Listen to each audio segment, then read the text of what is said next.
Jürgen Habermas nació el 18 de junio de 1929 en Alemania. Es un filósofo y sociólogo alemán conocido por sus trabajos en la filosofía política, ética y teoría del derecho, así como en la filosofía del lenguaje.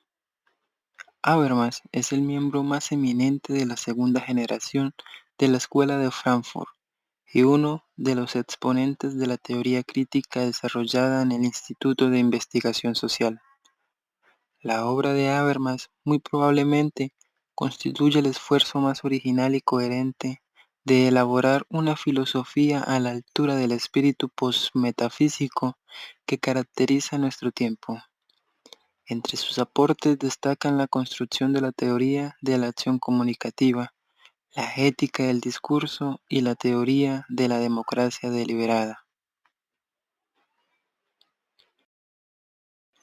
Si bien la obra de Jürgen Habermas no tiene como objetivo primordial la construcción de una teoría sobre la educación, sino más bien elaborar una teoría sobre el orden social.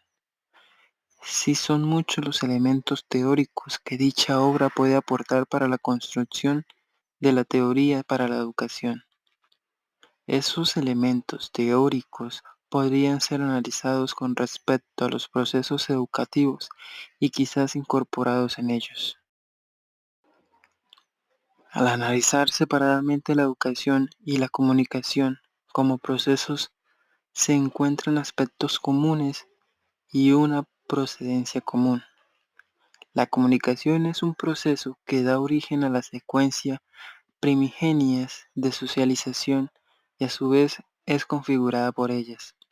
Sin lugar a dudas puede afirmarse que sin comunicación no hay sociedad posible, lo que significa que conocer la sociedad puede reducirse a comprender la comunicación.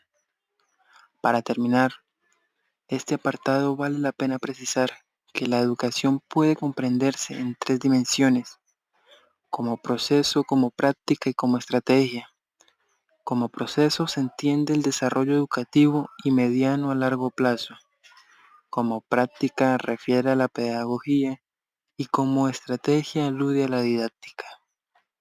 A la luz de esta diferencia convendría entonces no centrarse excesivamente en una de ellas, sino establecer en qué circunstancias cobra mayor importancia cada una de las dimensiones.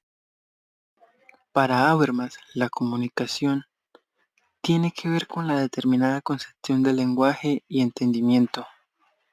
El concepto de acción comunicativa desarrolla la intuición de que al lenguaje le es inmediatamente el telos del entendimiento. Por ello, se propone articularlos como un aspecto central en los aspectos proticoformales de la teoría de la acción comunicativa, con la pretensión de desarrollar una teoría del significado.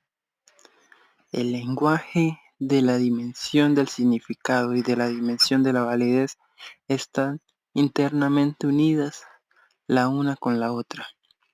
Es decir, una teoría que permitiera identificar grados de acuerdo según el reconocimiento intersubjetivo de validez de una emisión susceptible de crítica. Y el autor señala que las cuestiones de significado no pueden separarse del todo de las cuestiones de validez.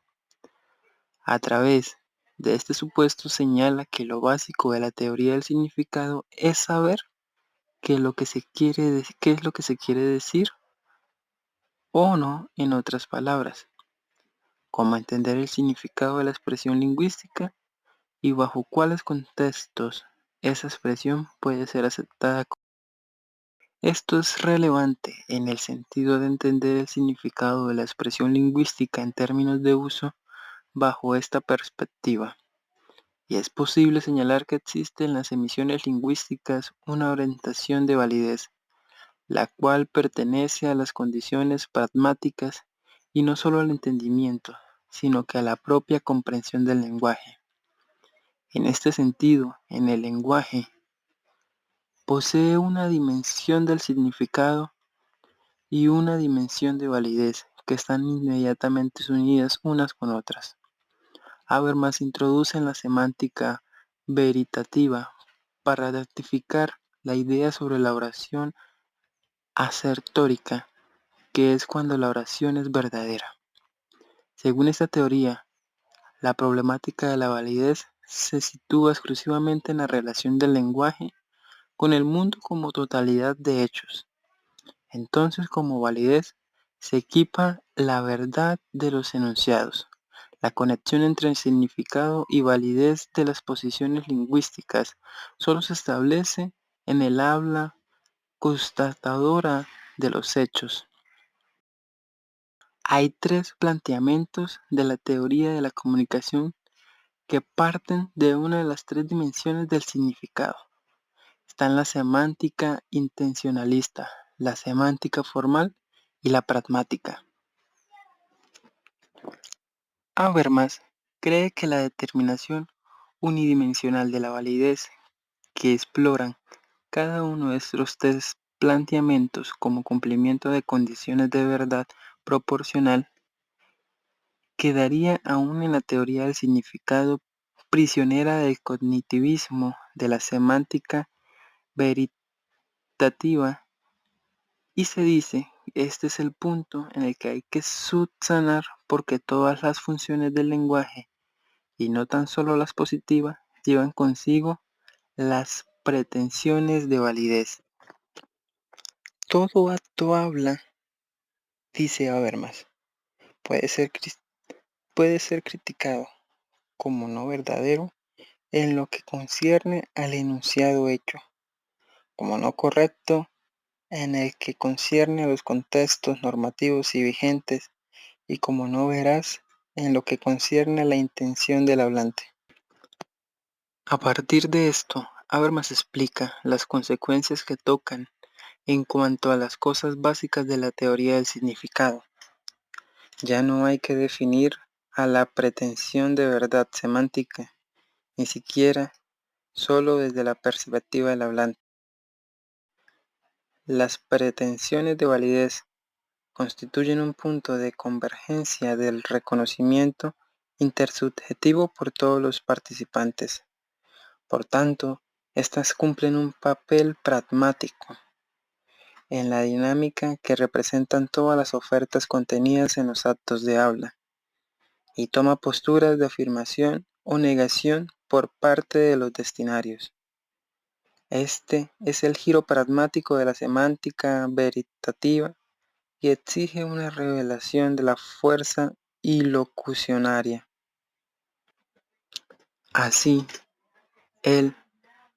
este componente ilocucionario se convierte en sede de la racionalidad que se presenta como una conexión estructural entre condiciones de validez referidas a ella y las razones para el desempeño de discursos de tales pretensiones. Ahora, las pretensiones de validez ya no quedan anejas al contenido proporcional y surge un espacio para la introducción de otras pretensiones de validez que no se digieren a condiciones de verdad. Esto quiere decir que no están contadas al talle de la relación entre lenguaje y mundo objetivo. Un hablante, al asumir que su pretensión de validez, susceptible de crítica la garantía de aducir razones que avalen la validez del acto de habla, así como el oyente que conoce las condiciones de aceptabilidad, entiende lo dicho, debe tomar una postura racionalmente motivada. Si reconoce la pretensión de validez aceptada, la oferta de habla y comporta y asume la parte que le toca de obligaciones relevantes para el posterior uso de la interacción. El ejemplo que podemos ver a continuación es muy claro. Dos niñas van a una fiesta y una le pide la falda a la otra.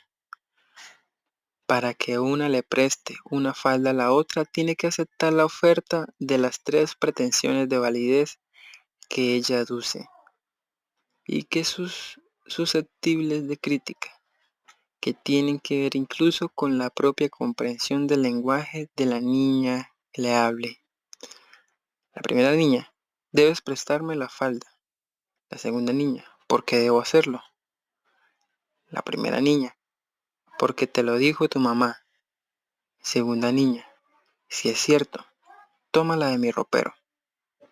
En este caso, la segunda niña acepta las tres pretensiones de validez, ya que es verdadera, recta y veraz, pues ella efectivamente tenía una falda y debía prestársela, pues su mamá se lo había dicho, y esto era sincero, pues ella lo sabía también. Todo esto fue entendido y aceptado por la niña segunda. Este ejemplo demuestra la estrecha relación entre significado y validez.